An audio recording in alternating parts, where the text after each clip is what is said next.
Hello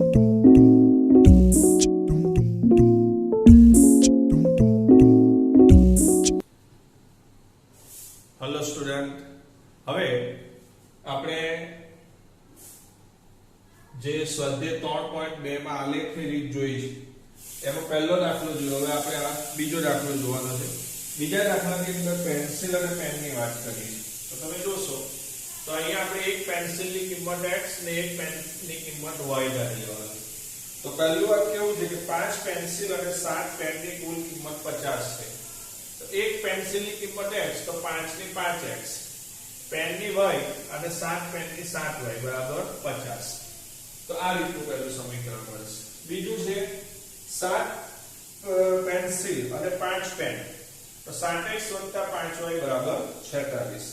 તો એની કુલ કિંમત 46 રૂપિયા છે. તો આ કોષ્ટક બનાવી દઈએ અને પછી એનો આલેખ દોરી અને એનો ઉકેલ શોધીએ. તો એ y ની કિંમત આપણે શોધવાની. તો 7y બરાબર 50 અને આ બાજુ લઈ લો -5x. તો y બરાબર 50 - 5x છેદમાં 7. હવે x ને આપણે એવી કઈ કિંમત લઈએ કે જેથી y પૂર્ણાંક મળે એ રીતના પ્રયત્ન આપણે કરવાનો. તો x ની કિંમત ધારો કે લઈએ 3. તો 50 - 5 અને એ 3 લખીએ. જો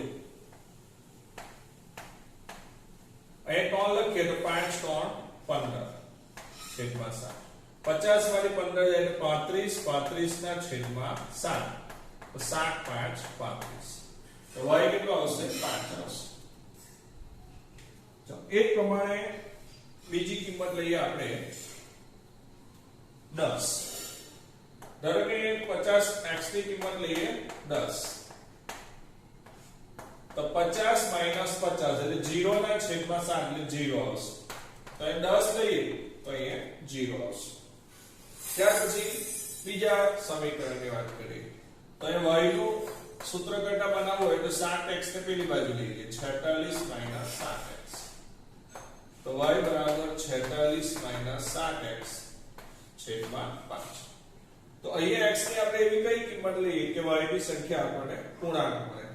તો અહીંયા પણ આપણે 3 લઈએ. તો જો 3 લઈએ તો 46 - 7 × 21 છેદમાં 5. 6 માંથી 1 જાય તો 5, 4 માંથી 2 જાય તો 2. તો 5 × 5 = 25. તો અહીંયા આવશે 5. ત્યાર પછી 8 લઈએ.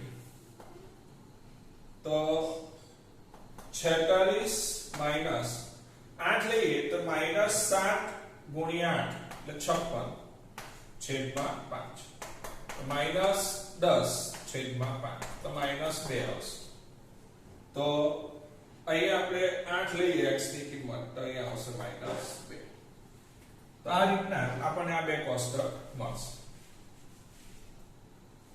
આ બંને પરથી આપણે બે આલેખ દોરીએ અને બંને આલેખમાં તમને ખ્યાલ આવશે કે કઈ રીતના આપણે એની કિંમત મેળવવાની છે. ઓકે, તો અહીંયા -1 y ની કિંમત -2 આવે છે તો આપણે નીચે -2 લેવો પડશે. ચાલો હમણાં એક કામ કરીએ, -2 સમજવા. ચાલો ઓકે, હવે આપણે 3 5 x 3 ત્યારે y 5. તો x 3 ત્યારે y 5 એટલે અહીંયા આવશે પહેલું.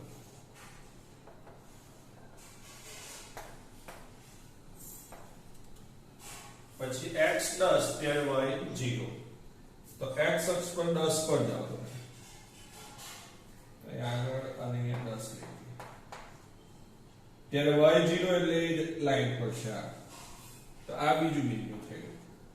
તો આ બંને જે છે એ બંનેને જોડતી એક રેખા આ રીતના આપણે દોરીશું.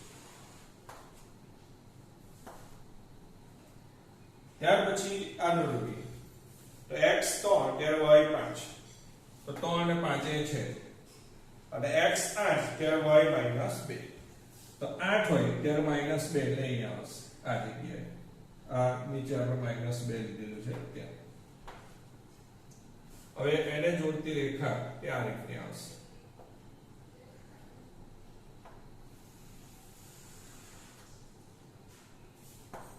હવે આ બંને રેખા તમે જુઓ તો આ પહેલું છે 5x + 7y = 50 ની, આ છે 7x + 5y = 46 અને બંને અહીંયા ભેગી થાય છે.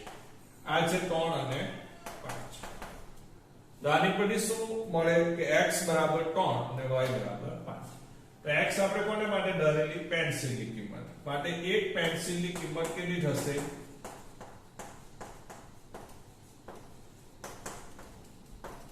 ₹3 થશે અને એક પેનની કિંમત કેટલી થશે ₹5 થશે. તો આ 3 અને 5 આ x ને y તો 3 અને 5 આટલા રૂપિયા. તો આ રીતના આપણે આ જે બીજો દાખલો છે જેનો આલેખની રીતે આ રીતના આપણે ઉકેલ મેળવી શકીએ. તો તમે આલેખ પોથીમાં આ બંને આલેખ દોરજો અને તો તમને એક્ઝેક્ટ ખ્યાલ આવશે. બરાબર? અને ઉકેલ સરળ જ છે, સરળતાથી બંને ઉકેલ મળી જશે. અને આવી રીતના બબ્બે કિંમત પણ તમે સામે લીટીવાળું પાનું છે આલેખમાં એમાં ગણતરી કરજો અને ત્યાર પછી આ રીતના આલેખ દોરી શકાશે.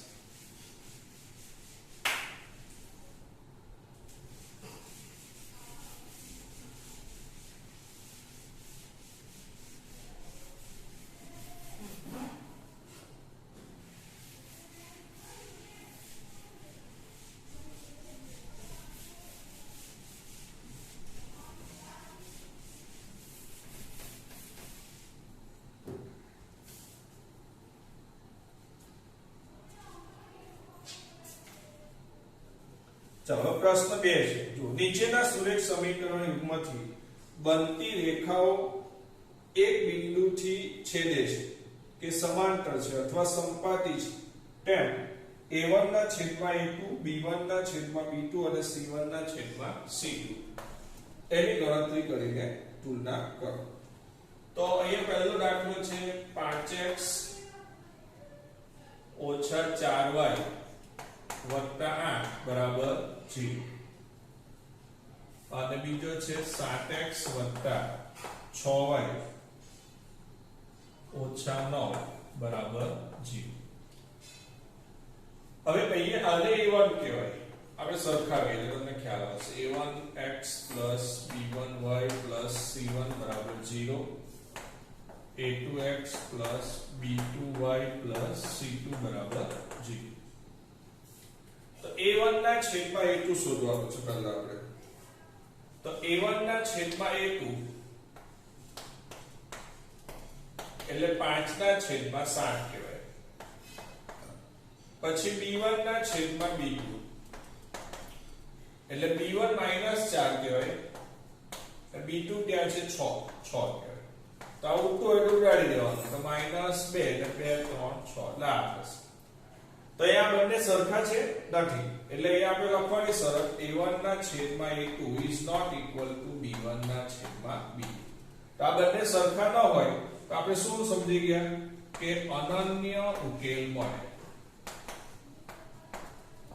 હવે અનન્ય ઉકેલ ક્યારે મળે? જ્યારે બંને રેખા એકબીજાને કોઈ એક બિંદુએ છેદતી હોય. માટે બંને રેખા એકબીજાને એક બિંદુએ છેદે છે. તો આ રીતના તમારે દરેક દાખલામાં ગણતરી કરવાની છે. એટલે સરળ છે. તો આ પહેલો દાખલો પહેલું આ રીતના સમજાવેલું છે.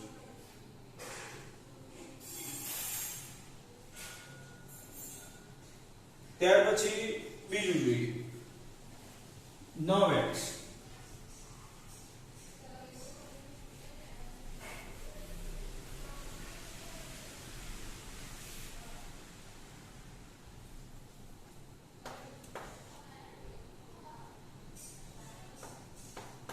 વત્તા 3y વત્તા 12 = 0 અને 18x વત્તા 6y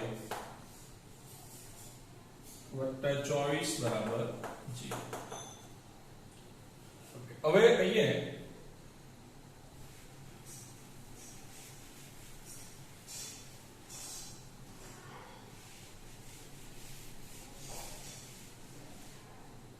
આપણે a1 ના છેદમાં a2 શોધીએ. a1 છે 9 ના છેદમાં 18.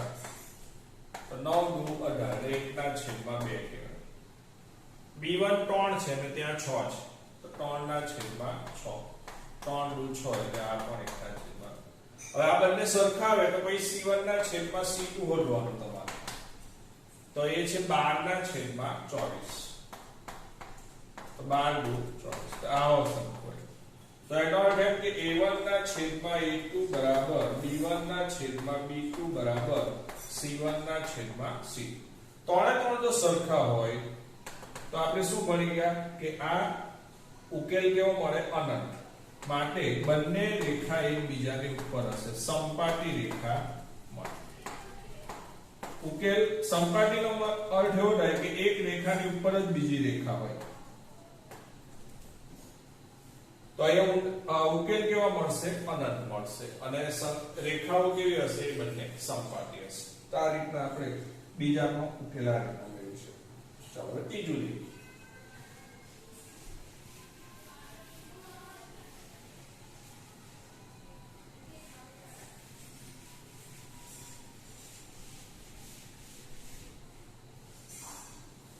છ x ઓછા 3y વત્તા 10.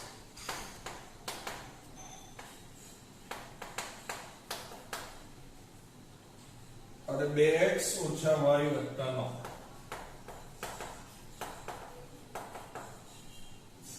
હવે અહીંયા a1 કેટલું છે? 6.